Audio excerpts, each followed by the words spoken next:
Well. Paris Saint-Germain plays one way. They played that way forever.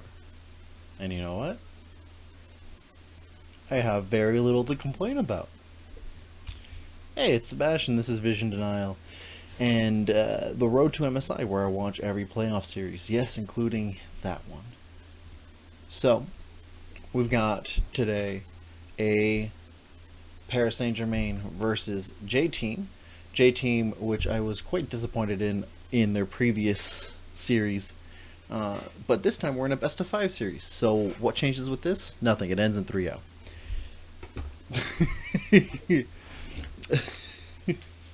So, what are the things that I enjoy? Well, most of it is from Paris Saint-Germain, but we're going to start with picks and bans. There's a lot of variety here, so again, good. The more and more these series moves forward, the less and less there's repetition, and that's good. I will call that out if need be, but for the moment in time being, I'm going to actually talk about the quality of the drafts themselves. I like the cohesiveness and simplicity of Paris Saint-Germain's drafts. They seem to consistently go for what is easy to execute and what actually contrasts versus their opponent's drafts. That's great. J-Team, on the other hand, picks drafts that I honestly wonder why they want to overcomplicate something, or they pick things too early, and it makes it very easy to counter. It's large mistakes. Why would you pick Oriana on your second rotation, or on your first and second pick? It's too early. You just stop. I get that it's a solid blind pick, but you're leaving yourself open to being counterpicked and having no counter picks, especially if you're going to be on red side. And worse if you are on blue side and you do the exact same thing, and so you just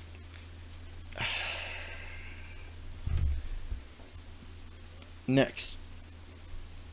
I would say J-Team's vision is pretty good. I would prefer if it was a little bit more aggressive sometimes. In Game 3, however, their vision is not as solid.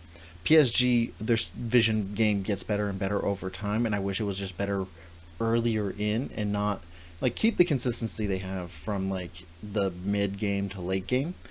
But their early game requires a bit more vision. Some of it's efficient sometimes, but there's a serious lack of it that they're usually just playing off of assumptions. And you know what? It works fine for them because J-Team doesn't do anything with their advantages in vision. They don't gain much in terms of tempo, and if they do have tempo, they tend to lose it very quickly. And it just leads to situations like in Game 2 where PSG just was naturally winning lanes and winning off of small resources over time. Now, this leads off to me being kind of lukewarm about the way that neutral objectives are approached by either team. I think that PSG was much better at it, but if there's something that I want to improve from both sides, because J-Team is going to be going to the lower bracket, I believe playing against Berjaya Dragons, and I expect J-Team to do better than Berjaya Dragons, but a clear weakness here is that their neutral objectives, or the way they try to contest neutral objectives, is rather questionable. They seem to be opting into engages that don't help them, or they tend to sometimes just straight up avoid contesting objectives when they should be doing it, and they lose out long term. It's a case of the situations of weaker regions, their teams are waiting for the enemy to make mistakes over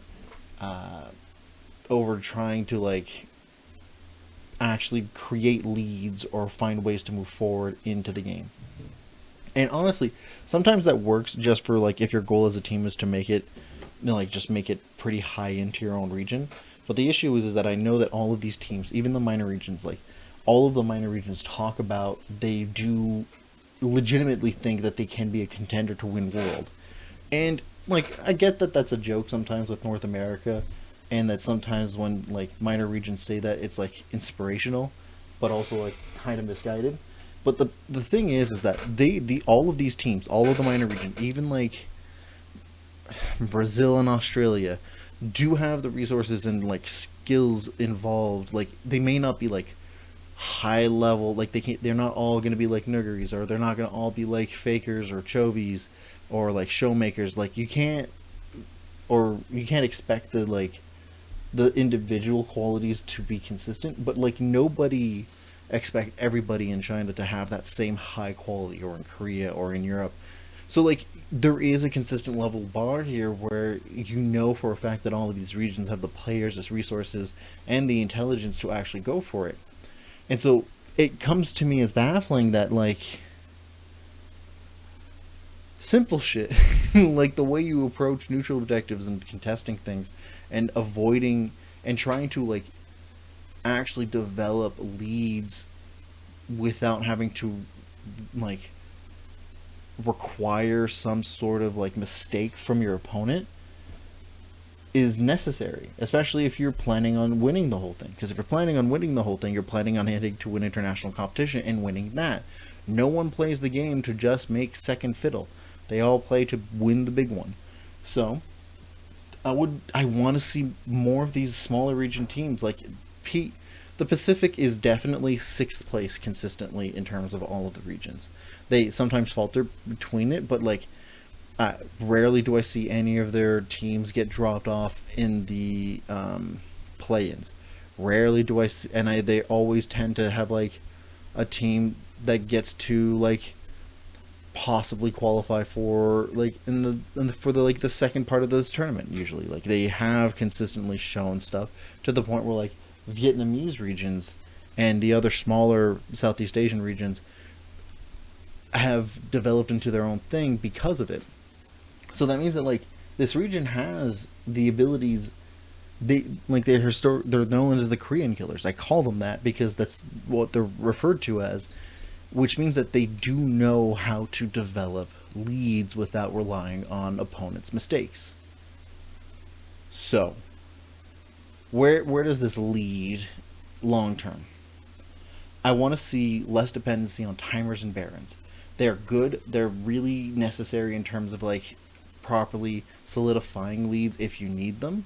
And sometimes you don't need them at all. But like if it's appropriate from time to time, it makes sense. But if you know your team has the ability to close out, especially choking out resources and then slowly close in to win a game, I don't want to see hyper safe playing to reach to Baron to make it so that it's a done deal. Like Barons are meant to break the base, and Elder Drakes are meant to like solidify team fights. They are not the end all be all of definitely winning games. And I want to see PSG make it way better at closing out games because they tend to be a little hyphy and a little awkward with their engages. And I want to see J Team like not wait till like their opponents make a mistake to develop a lead, because they do that. That's the only time I've seen them develop any lead is when PSG gets hyphy and like engages in the weirdest way, and so they win the team fight and then they end up having a lead for a bit and then they just kind of like meander a bit. That in like improved vision game. Like I don't want to see just the game 3 that you had. The vision game for both of these teams was the only time where I thought it was like good for both sides, where I didn't think that like I needed much. Like I'd have nitpickings, like sometimes it's too shallow, sometimes it doesn't necessarily like hinder like efficiency all the time, and sometimes it's just you're roaming around clearing vision and doing and just like walking back, not doing anything in terms of like information play. But like they're also a tier 2 team and like the third of the tier 2 teams behind Vietnam and North America, who tend to be like more high octane or a little bit more thought out in terms of like their process usually. So just more consistency with engages, more consistency with how you approach neutral objectives. Don't be so dependent on Baron to close out games, especially if you are in positions that don't need it, and don't be so dependent to mistakes your opponents do to develop a lead. And like I feel like a broken record here, but like this is a consistency through a lot of these teams, and rarely do I see a team that like closes out properly. Like Damwon Kia just like terrible first 15 minutes in my opinion, but like they know how to close out games and they know what their winning conditions are, and they play to their win conditions, and when they know for sure they have it, they close out the games. So it's totally doable. Let me know what you think in the comments down below. Leave a like and subscribe if you enjoyed the video. And next one, we're going to Turkey, where they get their first playoffs. We're adding more regions. Yes. Bye. Have a good one.